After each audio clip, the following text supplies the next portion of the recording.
Hello, my name is Matthew, and just this morning I finished reading The Master and Margarita by Mikhail Bulgakov. Absolutely beautiful edition and cover design. We have the man in the checkered jacket and the bowler cap, the cat smoking a cigarette. We have French flaps with a witch flying in the night, and also a pig and a witch flying. Um,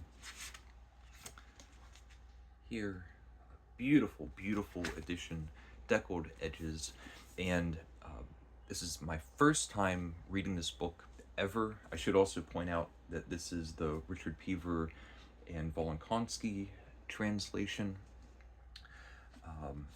and I really dug my heels into avoiding this book. Avoiding might be strong. Um, Up until now, just the other day, a week ago, I was talking to an old friend that had recommended this book. But for years, um, people, I would be reading at a coffee shop or reading out somewhere, and this book was recommended to me over and over again. It was almost like the first thing. I'd be reading The Idiot, and someone would say, "Have you read The Master and Margarita?" And I go, "No." And then I'd be reading Fathers and Sons, and Master and Margarita. I go, "No." And Dead Souls, and the whatever. And it was recommended so many times that I just got kind of annoyed and thought, I don't want to read this book. Like, stop. I'm sick of everyone mentioning this book. Um, the other part is I didn't really like the title. I didn't understand the title, obviously, The Master and Margarita. I just thought it was stupid. But I went in, I was excited. I thought, okay, I'm going to read this. I read the introduction. It mentioned Faust. I reread Faust Part 1 and 2, which um, I was proud that I got through and enjoyed. And I'm glad that I did, because reading that just prior to this, and um, just my general experience with um, Russian literature and German to a certain extent, um, to a major extent, Faust, um, really gave me so many underpinnings to just hit the ground running and have an absolute blast with this book. This book is really punching some heavy weight as far as the sheer imaginative power and breadth that is in this book. It feels like several volumes of Tales of the Arabian Nights squeezed into something like this.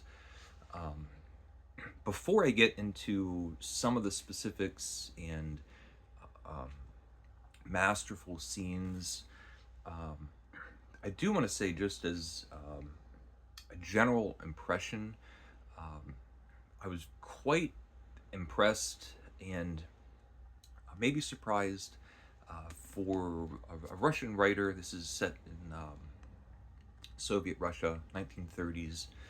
Um, how fast paced and energetic and action packed and quite honestly modern to modern standards, as far as a really rip rolling, exciting story that's moving. Um, that's not the case reading Faust. The influences that are evident in this book. So the Spanish Inquisitors scene from Dostoevsky, and Dead Souls by Gogol, other short stories by Gogol, Dostoevsky, Gogol, Tolstoy, Turgenev. These really great um, towering figures in Russian literature are not necessarily known for being fast-paced. That they are books that you kind of sink into. Um, Quite the opposite with The Master and Margarita. This is a book that is extremely fast-paced to the point of being bewildering and dizzying and kind of giving you an electric high. It's a fever pitch of phantasmagoria, of um, cosmic and theological insanity. Now, the book has,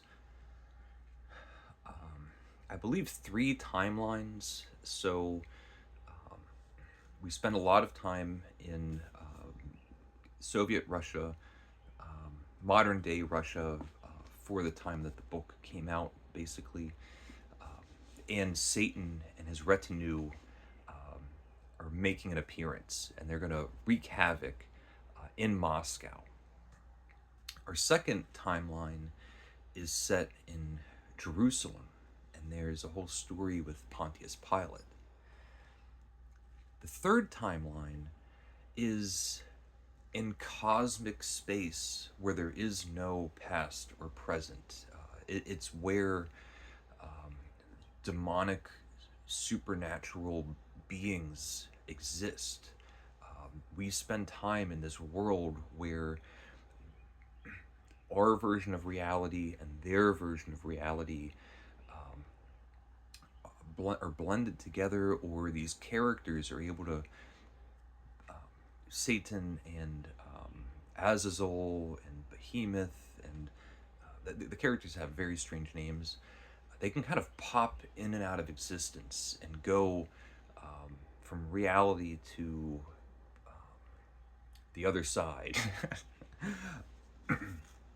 And the book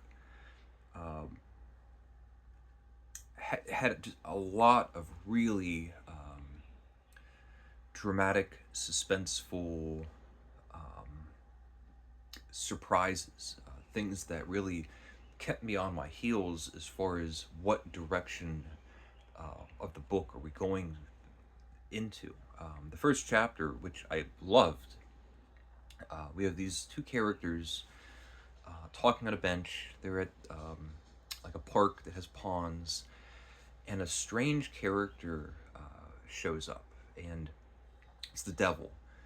And these 2 characters, it's Bulios and someone else. I literally just finished the book, so I can't remember there's a lot of character names. But the 2 characters, before the devil shows up, Oland, are talking about nihilism and atheism, and God doesn't exist and nothing exists. And the devil shows up looking very eccentric and looking like a foreigner, acting and speaking very strangely, interjects himself, and he says, you don't believe in God, you don't believe in the devil. And they go, no. And he goes, what about the afterlife? And they go, no. They're very suspicious of this person. So he starts telling a story of Pontius Pilate, from remembering this correctly. And he gives this prophecy of oil being spilled by a woman, and then I suppose either Judas or Jesus, somebody dies. And Bolios gets up from the bench, goes to make a phone call. He wants to call like an inspector to say that there's a suspicious foreigner. And he slips on some oil, falls in front of a tram car, and is beheaded. This first chapter, maybe second chapter, first chapter. And I was stunned because I was lulled into thinking that these 2 characters are going to be main characters that we're going to be following. I did not expect a central character in the first chapter would be beheaded. We go on, and the second character, seemingly from a public perspective, goes insane. he starts seeing supernatural things, new characters, demonic beings are um, in his presence. He's seeing a cat standing on its hind legs, walking as if it's a person, talking and doing things. And he breaks out into a wild chase, uh, finds himself, after a whole series of circumstances, at a late night um, restaurant, I'll say. It was something different. But ranting and raving in a stranger's underwear. He's wearing a stranger's clothes in an underwear, talking about murder and supernatural creatures and the cat, and he ends up going into an insane asylum. And I'm thinking, okay, all right, so now I have a character. But something really interesting happens. Um, we don't necessarily, in the first part of the book, it's broken up into part one and part two. It's not as though we have a main character that we're following throughout the book. Instead, we have a series of consequences that we're following. And so as this big boulder is rolling down the hill and knocking into other things, um, our attention starts following other characters and all of the ramifications of the things that are happening. What's going on in the communal apartment building where our beheaded victim lived. It turns out the devil was taking residence there, and the landlord thinks he's making a profit off of the devil, only to get, of course, ruined by making a deal with the devil. And it goes on and on. We find out the devil, Woland, his name, and his retinue, his cast of characters, are going to put on a public performance at the Variety Theater and perform black magic. And then we get this big showpiece. I mean, a million things are happening, but we get this big showpiece eventually where we get the performance. And Satan, Woland, and his other characters are performing real supernatural acts under the guise of a black magic troupe. And all of a sudden, money is raining down onto the audience, and a riot breaks out, and everyone's scrambling to get all of this money. He can instantly change the set of the stage, and it turns into a fancy woman's haberdashery that has the most beautiful dresses and gowns and shoes and jewelry, and all of the women are clamoring on stage, and they're going into dressing rooms, and they're taking off their clothes and putting on these beautiful gowns. And there's another beheading that happens on stage. The cat literally pops the head off of like the producer of the theater and then later on pops it back on. The guy's walking around going, my head, my head. The show ends, and the audience pours out of the theater. And of course, all of these magical things that are happening are at the will of the devil. And instantly, all of these fancy clothes evaporate. And now out in the street is just a huge crowd of naked women running around screaming.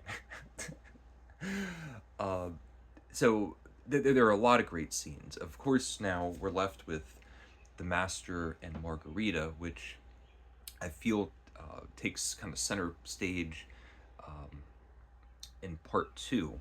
It's in part one, but Margarita becomes kind of a central character in part two. In relation to Faust, I did feel like Faust part one was the devil entering the world that we live in. Faust part two felt like a glimpse into the world that the devil lives in. And I really got that impression with part one and part two, that same feeling in Master and Margarita, because that phantasmagorical wonder and just creative burst, and the images and sensory feelings just explodes. It is a fever pitch. We have Margarita, who is in love with the master. We learn that he was the writer of these historical pieces that are, I'll say, a subplot in the book, where we have the story, kind of like an alternate history of Pontius Pilate and Judas and Jesus. And Margarita gets involved with Woland, the devil, and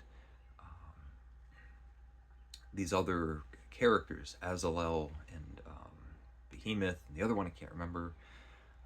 And there's just this supernatural, demonic, kind of horror, cosmic, wonderful, horrifying series of events. Margarita gets involved with these demonic creatures, makes a deal, and is self-inflicted. She turns herself into a witch by putting on this cream that one of the characters gave her. She gets a flying broomstick, and she has her nurse or her housemaid. There's a neighbor. So there's all sorts of characters in this book. It's a heavily populated book. Moscow feels alive and electric. And she starts flying through the city, and we get this kind of roaming eye of the nightlife of the city of Moscow. And she's invisible. She terrorizes this building, and she terrorizes this one man that ruined her life. And she ends up in this kind of secret building that has the dimensional magic that the TARDIS in Doctor Who has, where the dimensions of the inside are bigger than the dimensions on the outside. Anyway, we find that the devil has chosen her, Woland has chosen her to be a part of the devil's ball. And we find out once a year, Satan throws a big party, and she's going to be in attendance and kind of be the hostess of the show with Woland. These demonic creatures that are surrounding Woland, the devil, I thought was so well done. They felt so, their abilities, the way that they interacted, their approach to reality, their interactions with people, and then their interactions with one another, really felt authentically supernatural. It's so often the case that the kind of the magical characters that kind of pop in and out of stories are most well served to be left in the shadows. Part two, they all come out in the forefront, and it's so satisfying. We get the ball, and it's sheer insanity. There's very few books that I can think of that pack the same amount of like potent imagery onto a page.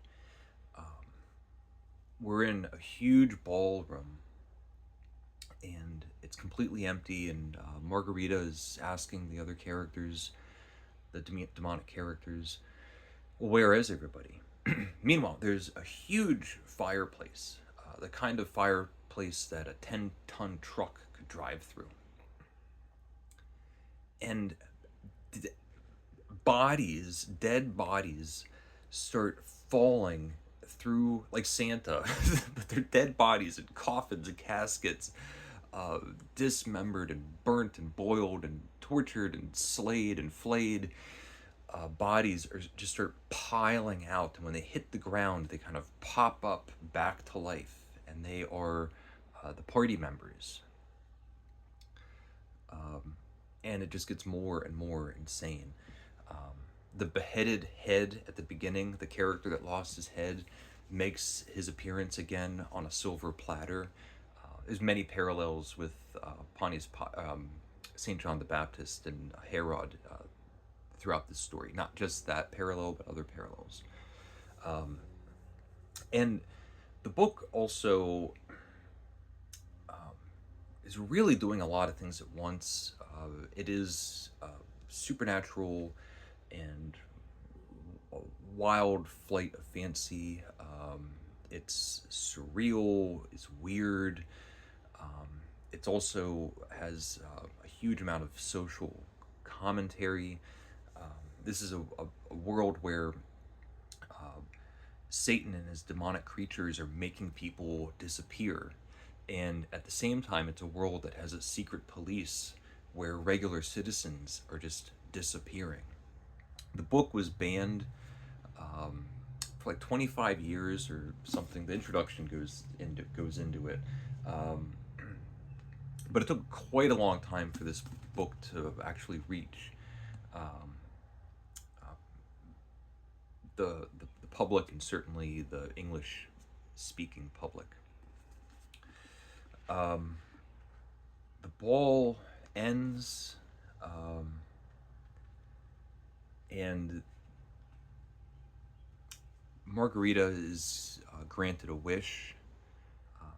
First, she makes a wish for Mercy, one of the characters that she meets at the ball. These are all the party members are murderers and poisoners and arsonists and counterfeiters and kidnappers and abductors, and so it's all the people that would be in hell that are able to attend this party. And there was a woman there that murdered her child with a handkerchief that she shoved in the baby's mouth. It's horrible. And she's cursed with every morning when she wakes up, no matter what she does, her murder weapon, this handkerchief, always reappears on her nightstand. And Margarita, when asked, what's the one thing that you want? And we know the one thing that she wants is to be with the Master. And instead, she says, I want the handkerchief to go away. I want this curse to be taken from this woman. She suffered. And then the Master, Wolin, says, granted, that's not a wish for you. What is your wish? And she asks to be with the Master. We all disperse from this kind of cosmic world back into reality. We have more of the story of Pontius Pilate. The Master is the writer of Pontius Pilate. And eventually,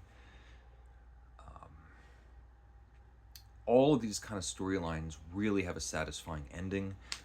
I couldn't spoil it, but I don't think it's a book that could be spoiled. I will say it's a really satisfying ending. I feel like I've talked enough about it. And as far as the language, at least in this English translation, I'm usually not a big fan of Pever and Volonkonsky, or more, I should be more specific. I think they're solid translators. Almost every time I've read an alternative, I've found it to be more preferable. This is the only one that I've read, but I really enjoyed it. I think they did a really great job at this translation. It's clear, the language is crystal clear. For all the crazy things happening, you can visualize and see it.